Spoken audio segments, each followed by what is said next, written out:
cette image qui nous vient de New York, de l'aéroport de LaGuardia, plus précisément. Image en direct de cet avion d'Air Canada qui a percuté un véhicule. Général Pellistrandi, ça s'est passé sur le tarmac. Le bilan pour l'instant est de plusieurs dizaines de blessés. C'est un bilan évidemment temporaire.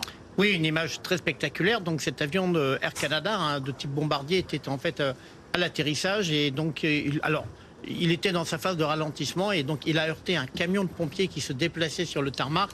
Et vous voyez donc en fait le nez de l'avion a été complètement pulvérisé donc avec ce choc.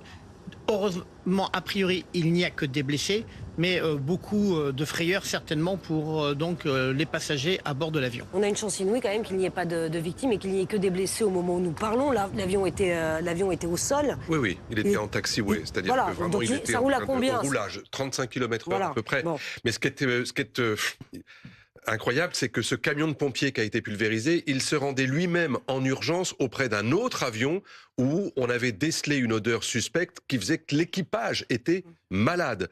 Donc, il se passe des choses sur cet aéroport, en particulier à LaGuardia, que je connais bien.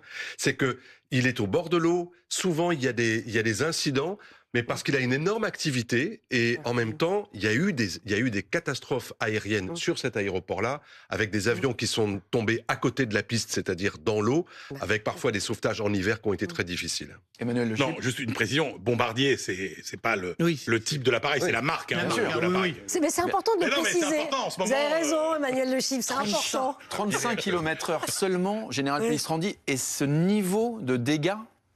Oui, il faut bien comprendre que la cellule de l'avion, ce sont maintenant des matériaux composites.